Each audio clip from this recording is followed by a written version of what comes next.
Hey everybody, I'm Dan. This is Natalie. We are Ravenbrook Farmstead. We have been living in this house for 4.5 months. It's 170 years old, so it's got a lot of weird quirks. So today we're going to take you on a tour of all of the strange things we found in this house as we've been starting to make improvements, and also show you some of the issues that we've run into. So first off is some of the wonky trim, and this comes in a few different varieties. First we have the kind that's just breaking apart, breaking off. Dan tried to repair this part, but it wouldn't take a nail, so that was a fail. This next thing is that a lot of the door jambs actually appear to have been cut off. I think it was maybe through making some adjustments to the ceiling line. It's just kind of a peculiar thing you see a lot of in this house. Also, oftentimes the door jambs are not parallel with the line of the ceiling. And speaking of ceiling line, it kind of likes to do its own thing and go on its own adventure. So where this becomes the biggest problem is when we're trying to hang photographs, because if we try to make it line up with any of these lines, it's always going to look off from other lines. So here, it's parallel with this, but it's definitely off from the trim of there. Whereas if we were going to make it level there, it's way off. So we always have to decide which line do we want to prioritize when we're hanging a photo. A lot of the doors in our house don't open all the way, and this is because some of the floors aren't level, which will be one of the next things we talk about. Or in the case of our front door, at some point they switched the old narrower front door with a larger, more modern door, but now it doesn't open all the way because it hits the stairs. So this is our bathroom door, and it doesn't latch at all, so it's not ideal. So this one was closing, but it's shifted at the hinge, so now you have to lift it in order for it to latch.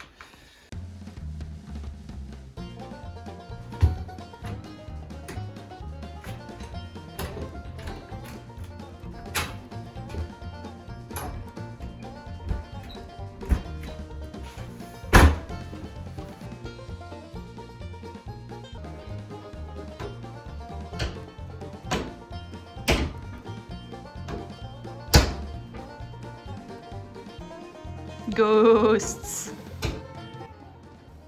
Oh, buddy. Why are you slamming things? Why are you slamming things?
So this room is probably the worst of all, and we removed the rug to show you that this floor just like terrifyingly slants down this way.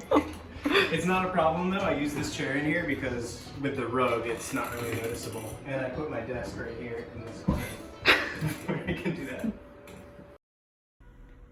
This house has every flavor of crack you could possibly want. We've got cracks between the door and the frame. We've got cracks above the door frame. We've got cracks beside the door frame. And man, do we have cracks in the doors. So many cracks in the doors. We've got cracks in the closets. We've got cracks in the floor and the stairs. Anything you could possibly want. One of the most peculiar pieces of our house is the toilet that's in the back of our barn, which is clearly labeled as toilet. This is the original outhouse. And this thing has it all. It has cracks. Oh boy, does it have cracks. It has funky trim that is not level. And it's got Hideous wallpaper. Oh yeah. And funky floors that you may can't see, but also very much not level. And this has, it's a lovely 4-seater. We get right down in there, straight down to the bottom. Don't you love it?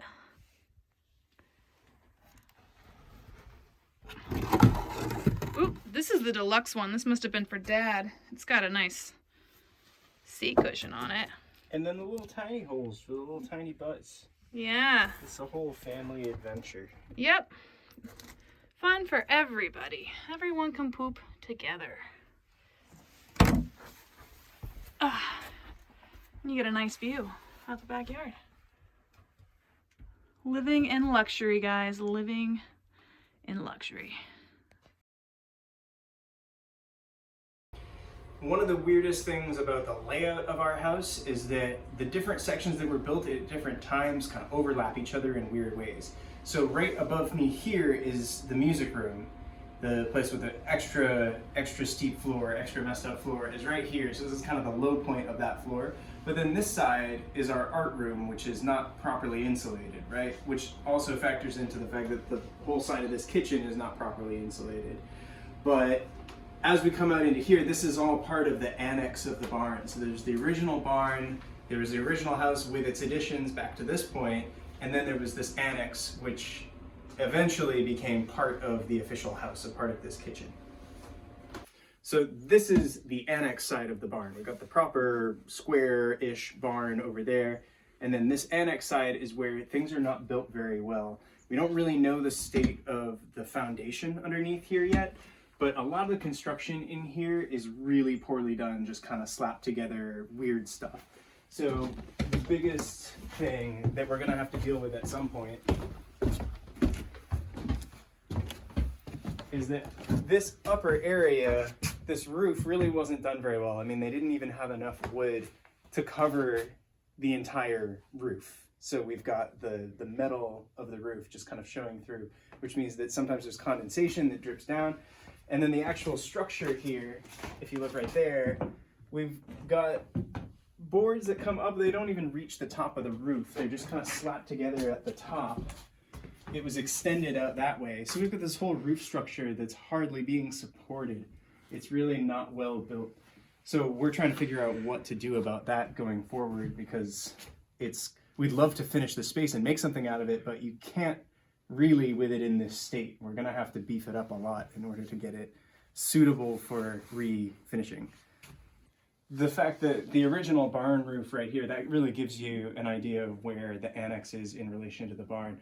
But what this also affects is the roof up above, where we don't really have enough of a pitch to this roof. So the snow falling off is really slow. It doesn't really come off the way it ought to. And then there's a couple areas where things jam up, like snow and ice. It creates a little bit of an ice dam. But these supports, everything here, it's really sketchy. It's really kind of not well thought out. If they didn't have the resources, or maybe they didn't have someone around with the expertise to do it correctly. But this is newer than the rest of the house, and it's definitely the worst built part of the entire thing. So we were doing some work out here. That's why there's all this scrap lumber here. But this was here when we bought the house, this support. So presumably there was some kind of sagging going on. We have no idea really what the story is here, but that's a pretty piss poor way of fixing that problem. That's not really, that's not gonna cut it.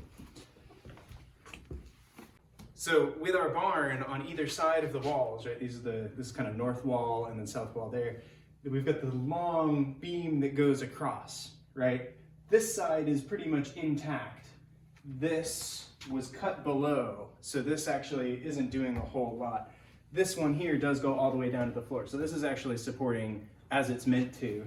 But over the years, people have cut into this stuff and made it kind of weird, made it not very structurally sound. So we're kind of dealing with that now, trying to fix it. Over on this other side, you can see that over here, there was a matching beam going all the way across, but it's been cut here, left a chunk of it here, and then it continues right here. I don't know why they cut out this section of it. Presumably there was something built in here. I don't know. Maybe this window had something to do with that. but it's a very odd choice. And this is like straight up loose. It's very, very poorly supported. So we're probably gonna have to, that window's coming out at some point, we're gonna have to put some plywood over here to kind of stop that shear force, making it a lot more stable laterally. This house is full of weird electrical, my stepdad's an electrician actually, and a lot of this stuff scares him. I think this was put in maybe in the 40s or 50s. And yeah, that's reason for concern. This will be rewired at some point. That's a very old style of wiring. But what scares me even more is we have a lot of outlets like this that just kind of hang out on a wire, and they're not protected with anything good. I don't use that. It works actually, I tested it, but yeah, it's a little bit scary. But the flip side of some of the sketchy electrical is we have some really cool old-fashioned switches, which is just delightful. I love these so much. Pushing them is fun, looking at them is fun. Big fan. So this didn't make it into our walkthrough video because when we had done that, we hadn't found it. I was doing some work in the backyard, and we keep all our tools over here on this wall, and I was reaching to grab something here, and my foot fell through the floor here. You can see this plywood, really, really thin stuff. I think it's like 1/4 inch, right? So I was standing here and I fell through, and I panicked. We ended up putting this here just to keep it safe, but you can see this hole here where my foot fell through, and you see all that ice, that's from condensation, because underneath here, you can actually see that dark circle is the line of it. That is a well. So if I shine a flashlight down there, it's actually not frozen because it's so deep. But all the way down there, you can see that light reflecting back. Yeah. So it's probably a 30-foot well that I almost fell down into. It's pretty terrifying. Yeah, this we don't know when this was in use. But somebody built this whole structure, this little extra shed here, after the fact. Somebody built this and then decided to just cover it with a bit of plywood. And we were wondering why the floor slopes in here. It's because half of the floor is over the stone structure of the well and half of it is not. So there's nothing underneath this part, and then there's a well here. So we're not really sure what to do about this. Maybe fill it in to make it not a hazard, but it's just super spooky and super strange and kind of scary that I almost fell into it. I probably could have been stuck down there for a while. I don't know how deep the water goes, but I did drop a rock down there, and it seems deep. It seems pretty deep, so I don't really want to find out.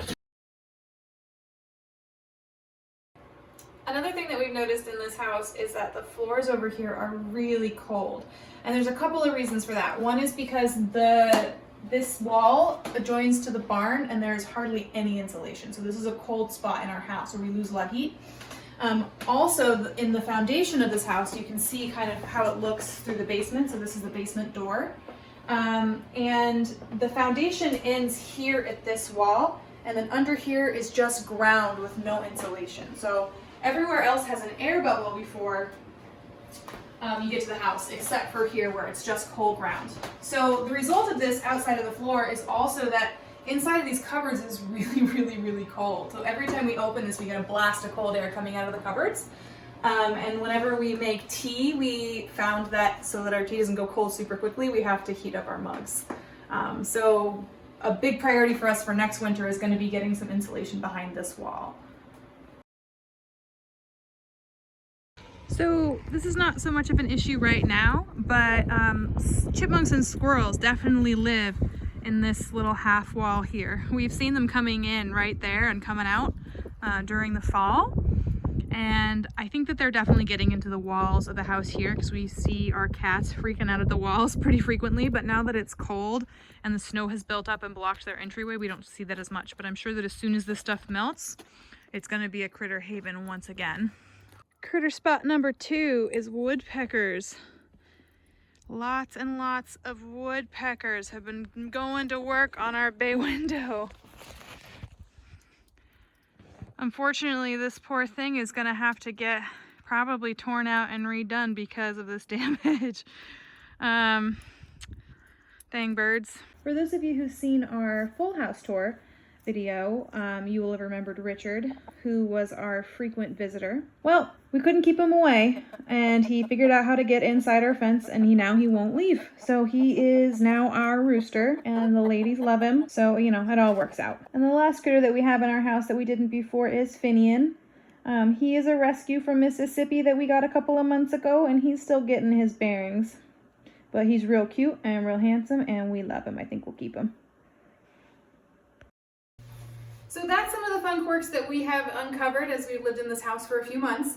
I did want to mention that we have no intention of fixing all of these things. Some of the stuff like the floors that are a little bit wonky or the trim that's a little bit wonky is just part of having a really old house, and that's part of why we love living here. But some of the things that could potentially ruin the integrity of the house or make it fall into disrepair, those things that we need to amend in order to keep this house in as good a shape as it is. And this house is in phenomenal shape for its age, but that doesn't mean that there isn't things that we need to do to keep it looking nice. Or things that are just annoying to deal with, like getting a door to close properly. Of course, we're going to fix those. Our doors that are cracked, they're going to get replaced. But when we do these things, we're going to keep it in the spirit of the house. Our whole aesthetic here of having an authentic old country farmhouse, we want to hold on to that. So we don't want anybody thinking that our goal here is to turn this into a perfectly square modern house, because we don't have the money nor the desire to make that happen. Exactly. So give us a like if you like this video, hit that subscribe button if you want to see more videos on how we're restoring our home, or also on our gardening, which will be happening this spring. If you wanted to see the whole house in all its glory, please check out our house tour video, and we will see you next time. Oh, what are you doing?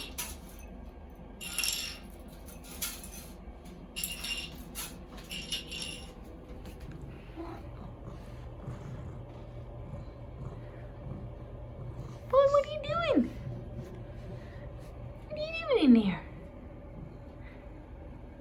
Are you having fun?